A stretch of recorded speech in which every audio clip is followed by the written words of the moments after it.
Back to My Garden, episode 72. Welcome to Back to My Garden. Discover your passion for gardening. Here's Dave Ledoux. What's the hottest trend in gardening? I think the hottest trend is aquaponics. Can you really grow a massive garden powered by fish? Find out more and discover the secrets to building your own fish-powered garden at www.backtomygarden.com/fish. Attention garden lovers. Do you want to save time, save money, and have your most unbelievable garden ever? Receive free tips, amazing strategies, and gardening techniques from gardeners around the world.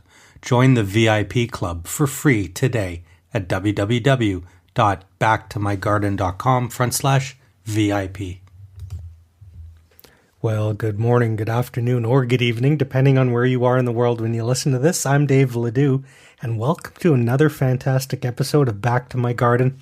Sensational guest for you today, folks.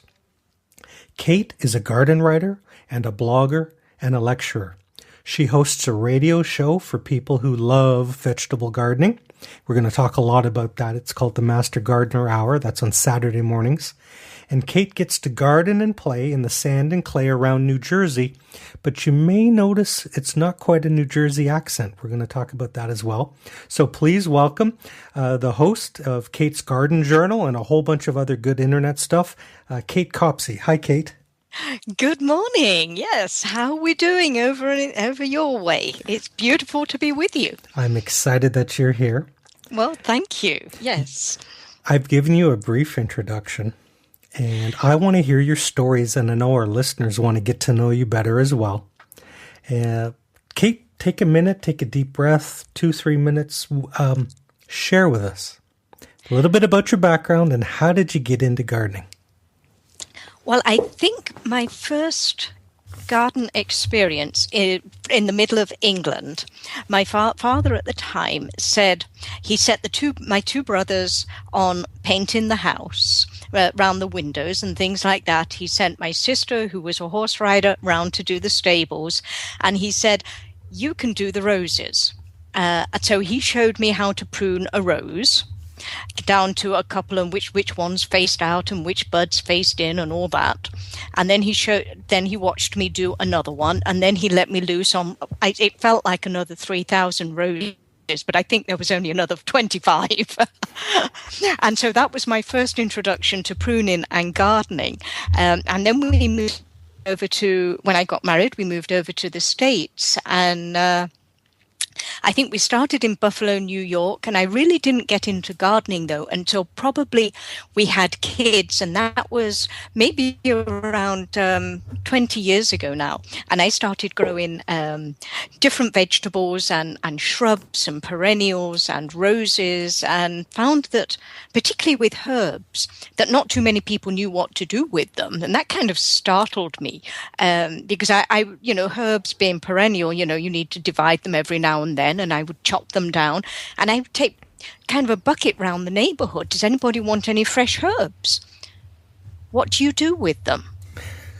To me, that was a natural, and I realized at that point that maybe American housewives didn't quite use the fresh things that in England we used to. I mean, everybody had sage for sage and onion stuffing. They had thyme and they had mints. And so that was my first introduction, I think, to the difference between the two cultures. But having been here now for 30 years, I think America has generally caught up, shall we say. Everybody in this last 10 years, they all want fresh vegetables. Everybody's got an appreciation for fresh vegetables, for herbs and seasonings. And it's so much more exciting now. And then, as you mentioned, I did a radio show about growing veggies for 5 years, and having basically done everything from Olympic swimmers to space people to teachers to permaculture, I decided I'd run the gamut with that, and it needed a fresh host. So I have now shifted to the Master Gardener Hour, which encompasses the rest of the garden as well as the vegetable garden. So that's great fun. And we'd started that, I think it was the first week in October. So that's the first week in November. So that's a very, very new show for me and great fun. Wow, this is going to be a great show. I can't wait. I've already taken 6 paragraphs of notes. Speaking of notes, for those of you driving in your car, please don't try to jot down anything on your iPhones. I'm going to have all of Kate's links and resources up on the blog at BackToMyGarden. You can follow Kate on Twitter at Katie Copsey, that's KatyCopsey. You can also check out her writing at katecopsey.com and her blog at katesgardenjournal.com. Let's start with your radio show because it's new. You're still finding your legs. Is there a way for a listener to listen to your Master Gardener radio show on the internet? Well, actually, most people listen to these on the net.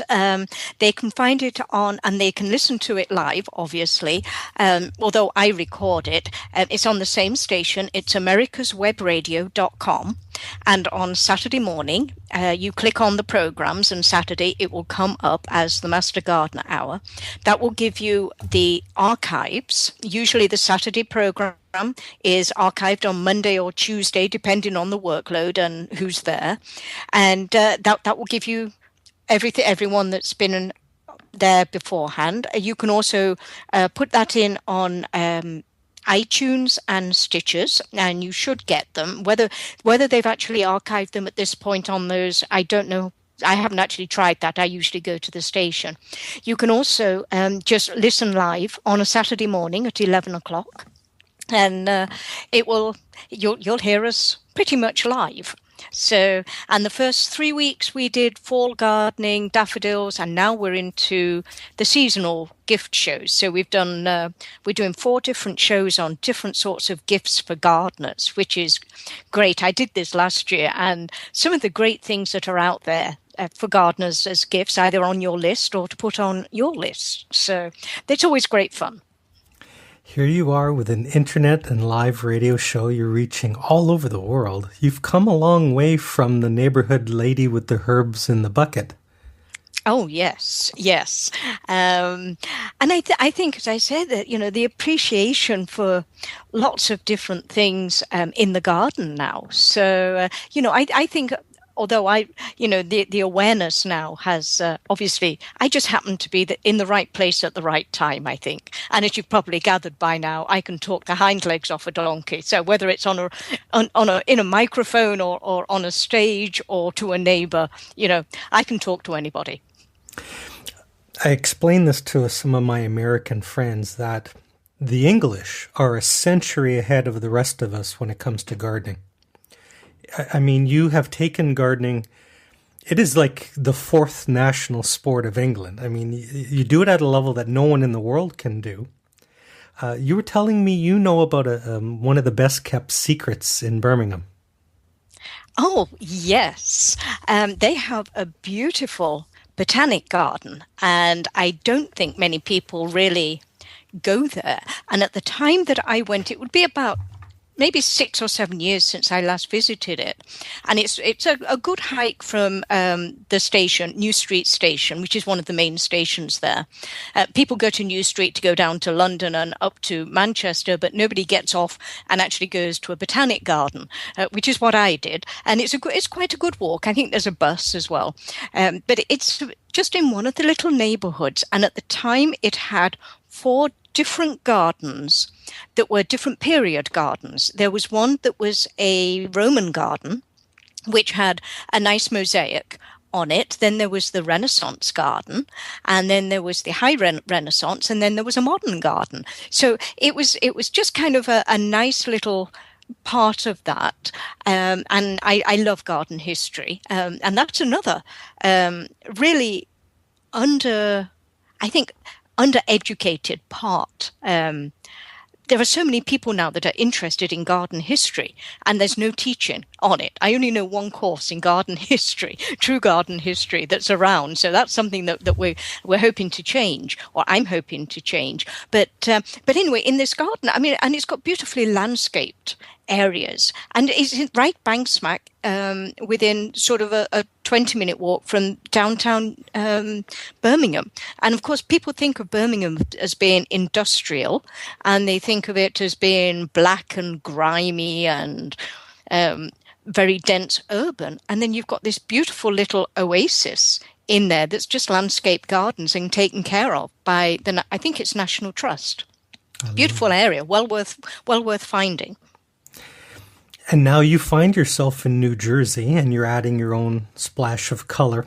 I wanted to ask your opinion on something. You have the very focused flower people, and they love their flowers. You started on roses. Then you've got the vegetable gardeners. Is it almost like herbs is a meeting point? You know, they smell good, they're colorful, and yet they can be used in cooking. Is herbs like the middle point between the flower fanatics and the vegetable people?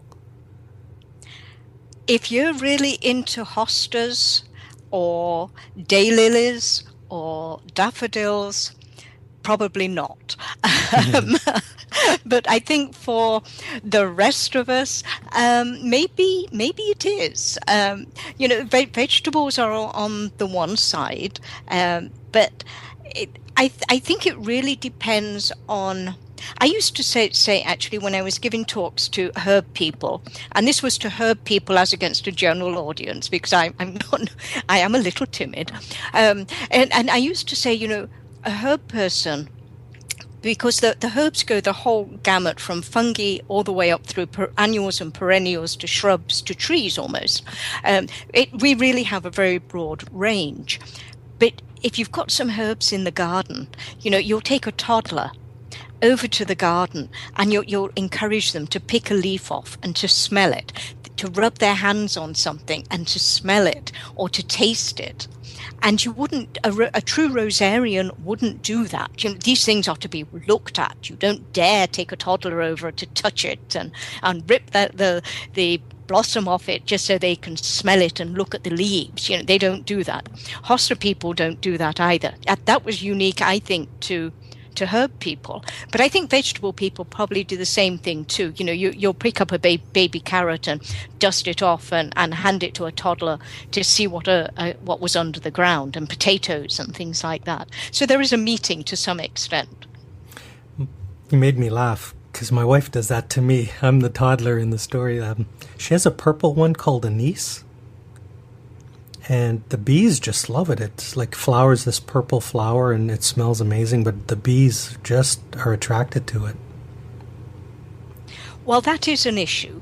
But a lot of herbs are actually done or used, it's the leaf that they're grown for rather than the flower part, although there are obviously exceptions. Hyssop, for instance, has a beautiful blue flower, which the bees like just as much as anything else. I think there's a certain amount of moderation. You have to be a little careful with toddlers, but I say most of them, quite often you'll use the leaf part of it, and when you've got a toddler and there are leaves and no flowers, the bees aren't interested in it particularly. So I think it's quite safe. I know the listeners are wanting me to ask you this, Kate. You're an avid writer and a blogger and a lecturer. You're very busy in the gardening world. Did you get a chance to garden yourself this year, and what was it like? Oh, yes. Mainly I do veggie garden in raised beds, but I've also put in a cottage garden, which I think a lot of people like the idea of a cottage garden. To me, it's not so much the colours, which are the epitome of a cottage garden, for instance. It's more the plants, the old-fashioned plants, things like cleomes and those self-seeding menaces that just go running abandon. They self-seed, and by next year they'll look much better. So that's been my garden this year. I started it last year with a few shrubs, and the vegetables have been the big focus of this year, because we only moved here 18 months ago. So, it's been kind of it's been interesting, shall we say, raised beds and things like that. But we also are in a wooded area. So I had to clear out some of the really overgrown vine-covered wooded parts so I could actually get enough sunshine, because, as you know, vegetables need a lot of sunshine, and there was just no way, there was no space or anything at the start. So, that's one of the key points. You need to have good drainage and good sun. So a raised bed in full sun is probably the minimum that you need for a decent vegetable garden. I'm nodding my head. We've been in our house 3 summers, and we've moved the raised beds 3 times. Because what's sunny in May is not sunny in September. And I totally understand what you're saying. I'm interested in your cottage garden. Did that bring you a lot of joy? Oh, absolutely. Yes. I think almost any part of the garden is fun to be in. And of course, the vegetables need the pollinators. So, you need to have flowers around too. And so that nice little combination of the two. But I think there's nothing more wonderful than, I think, halfway through spring when you see things germinate like peas or something, and then at the same time you get this massive little seedlings in the cottage garden too. So you've got all these things going on, particularly in spring, and you're seeing all these things come up. That to me is probably the nicest part of gardening in general. It's the tasting and viewing of everything, particularly, say, in spring. But the garden itself, the vegetable garden, eating those the fresh peas, and then there's the fresh tomatoes, and there's the blueberries and lettuce, and you can just go out and you can just pick them. I don't even go into the kitchen. The strawberries, just pick one up and pop it in your mouth. To heck with all this special stuff to wash your vegetables. That's only because they've been contaminated with God knows what in transit. Just pick it out of the garden and eat it. Is one of the beauties of growing something yourself, whether it be a whole garden full or whether it just be one plant, just being able to see it grow and enjoy the really 1 minute old, blessed by the sun, tomato or strawberry. It's just wonderful. In New Jersey, well, I'll back up. On the news in the United States last summer, all you saw were these stories of the harsh conditions and the drought. What was the summer like in New Jersey? What was the growing season like for you? Shorter, from what I can gather, than normal. Most of the problems that people had emanated from a winter that wouldn't go away. Yeah, that's true. And once you got through winter, spring went on forever. Officially, our last frost date was, I think, May 15th.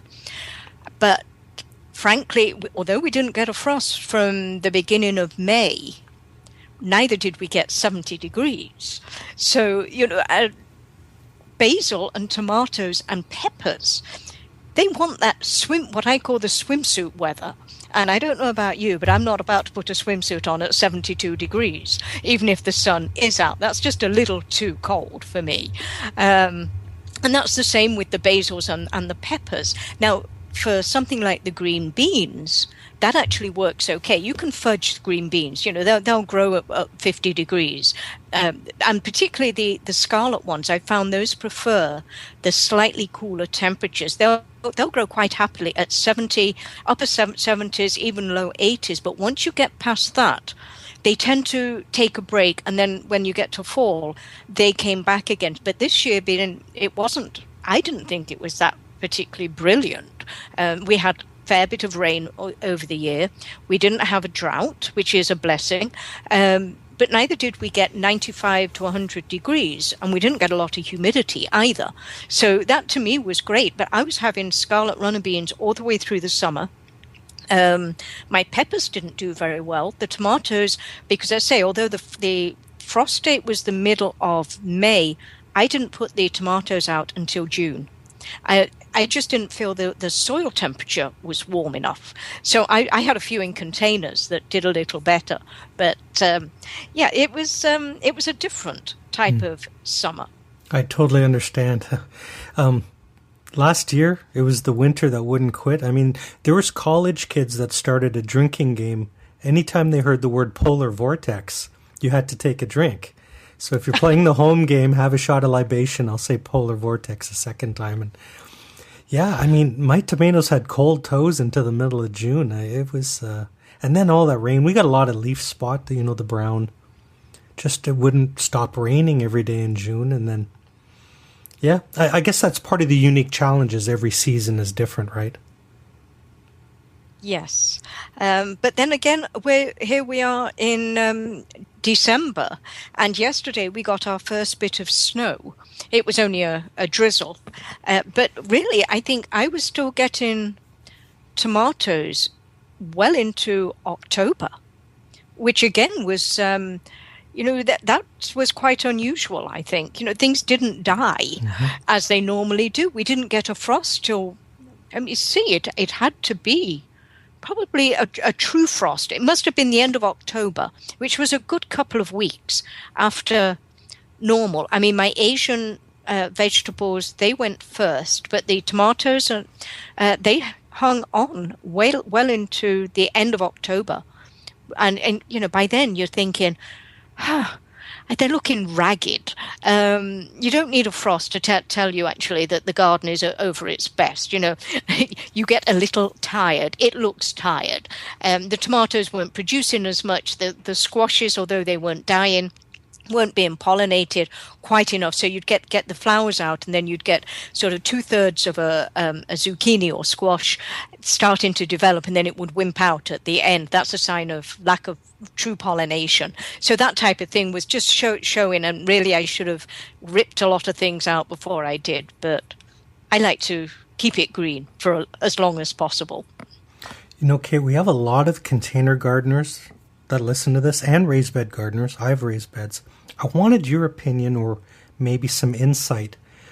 When do you like to add nutrition to your soil? Do you do it in the fall? Do you do it in the spring? Do you use compost? Do you have a strategy? Well, I put chopped leaves on. We've got a lot of trees around, as I mentioned. Rather than raking up all the leaves and sticking them by the side of the road or in bags to be collected, I just wander around with the lawnmower and chop them all up finely, and then cart those over to the vegetable bed.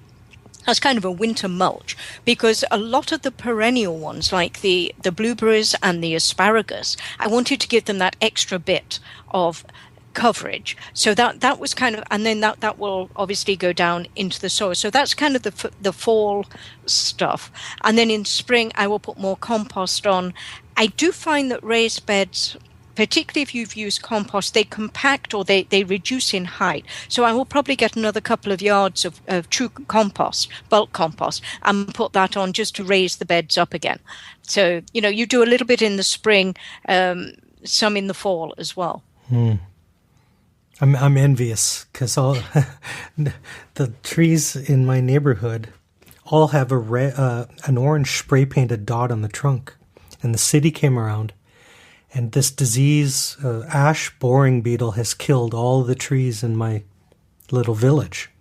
Oh. It just, I don't know, it has happened in the last season and a half, so they're all getting taken out. So we've bought some mushroom compost, and I guess I'm starting to believe now you cannot overfeed your soil. It's like 90% of the game is giving it the nutrition to grow the vegetables. Yeah, and I think if you do put too much on, they tend to go a little quickly.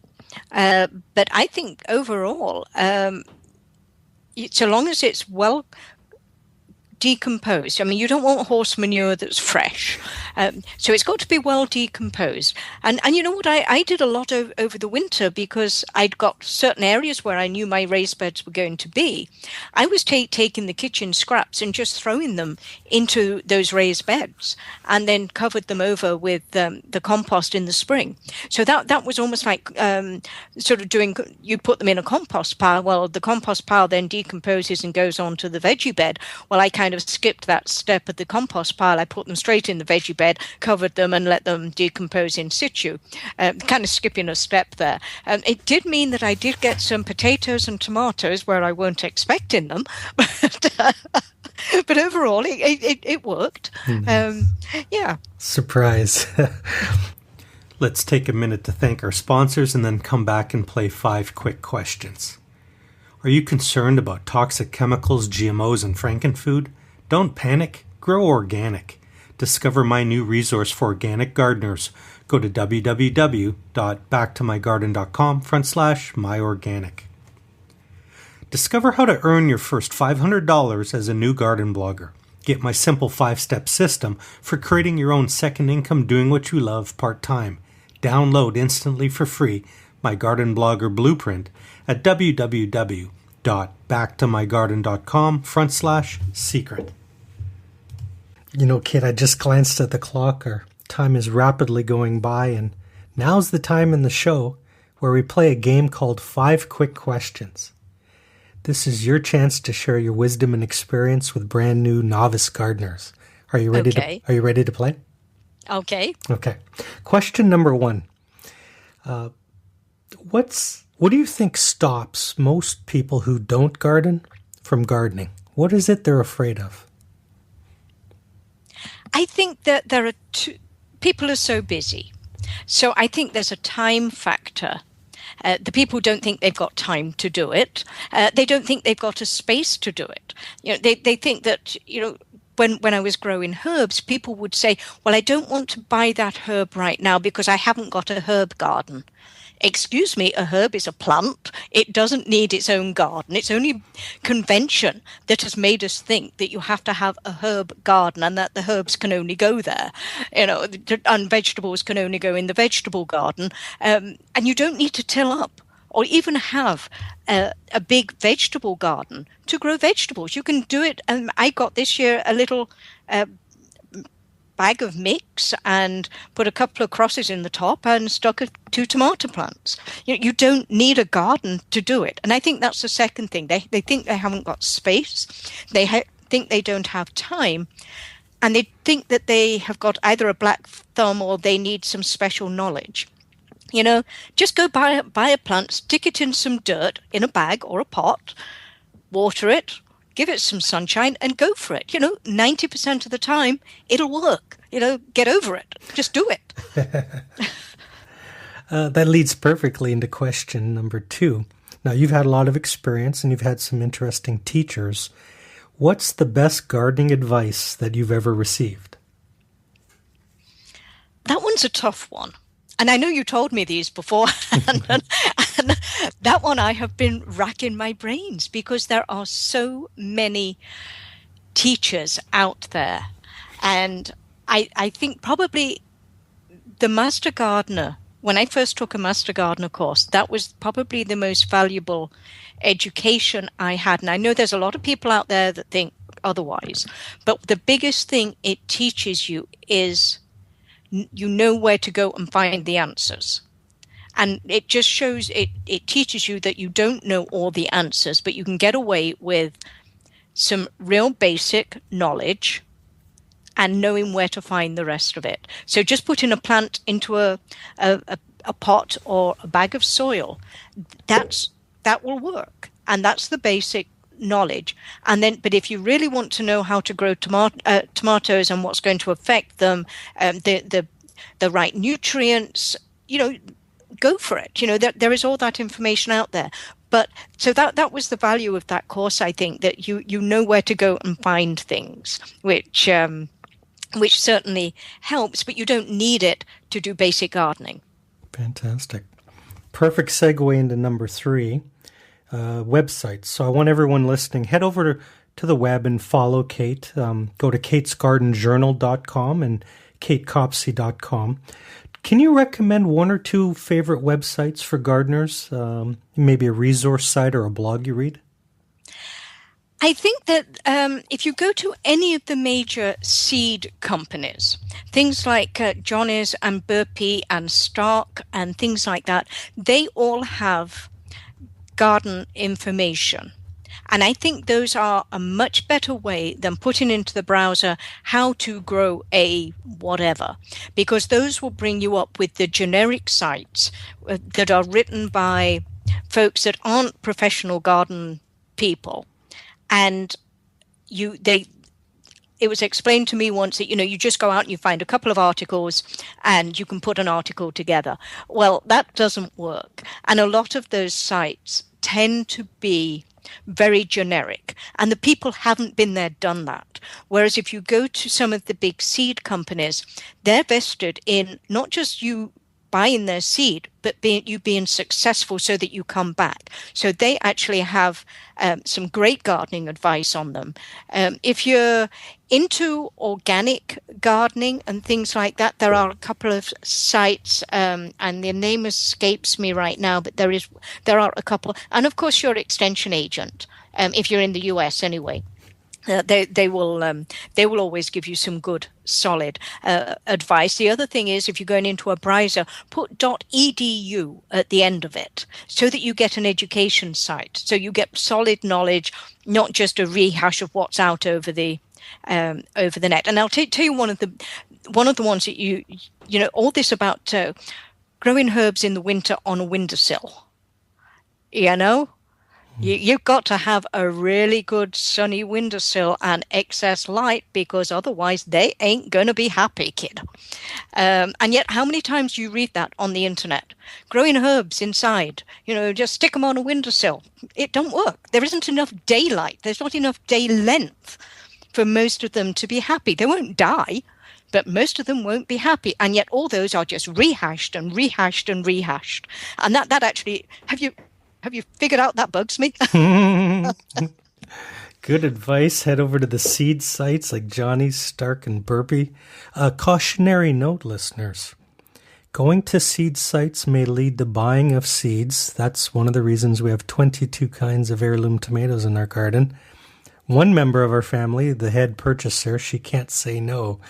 And I reap all the benefits. I get to eat all the tomatoes, so it's a great upside. And now I've developed an addiction to hot peppers, so we have like 7 kinds of peppers next season.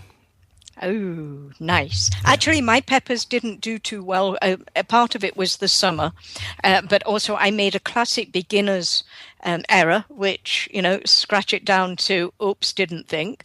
I put my tomatoes on one side and then I had the peppers on the other side, and they were all seedlings, and the tomatoes grew bigger than the peppers and they were on the sun side. So the tomatoes were in the shade, the peppers were in the shade. Oops.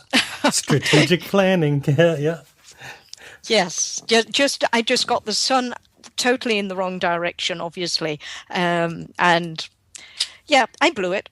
So sometimes just rushing out in the spring, you do these things. Question number 4: can you recommend a favorite gardening book to our listeners? I think if you're in most of the US, Nikki Jabor did a great book called The Year-Round Gardener, and she is in Nova Scotia. So it's a beautiful picture on the front of her in the middle of snow. So she is in the snow belt. She's not in one of these sort of warm areas, but she gives you guidelines as to how to grow. And particularly for fall, we all know about when to start in spring, how many weeks before the first last frost. So you're going to sow things. But she tells you when to start your fall vegetables. And many of those are June, July, before when you're starting them, so that they're big enough to go produce in October, November, December. So that I think is a tremendous book. Dee Nash also did a very nice beginners type book called the 20-somethings or 30-somethings garden book, and that tells you, takes the scary out of it for people, young people that are new to gardening. So that one was also an excellent book. And Katie Elson-Peters did a beginner's gardening book, and that also was covered everything in the garden, from lawns to bulbs to vegetables, a few vegetables. It wasn't a vegetable-specific one, though. Wow. Very good. Just a plug for Nikki. I phoned in and emailed Nikki's radio show on Facebook because I was having blue jays decimating my sunflowers. And she said, get a roll of duct tape and some old landscape fabric and cover the heads. And I managed to salvage about a third of my crop before the blue jays destroyed them. So I'm always very grateful to Nikki. I'm glad you mentioned her book. I have her new one too. It's very good. And Dee Nash, yeah. Yes, the food gardens one. Was it 101 food gardens or something? In fact, I did the herb garden in that book. Oh, fantastic. Well, we have to recommend that now. Oh, good, yes. good. Question 5 is a fun one that there's no right or wrong answers, and it's 2 parts. Part 1 is, what's something that every novice gardener should try to grow next season? And part 2 is there anything that you would love to grow that you've never tried before?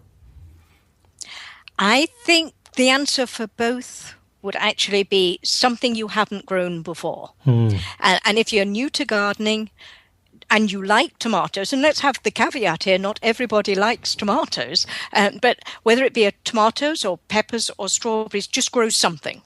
Just get a container, grow something. If you've been gardening for a year or two, try something different, whether it be a new variety, a different sort of pepper.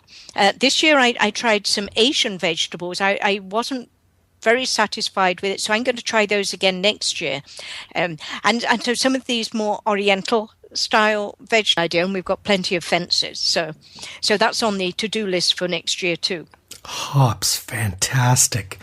My friend owns a microbrewery, and he has hops, and he treats them like his children. They grew like 20 feet tall. It's unbelievable.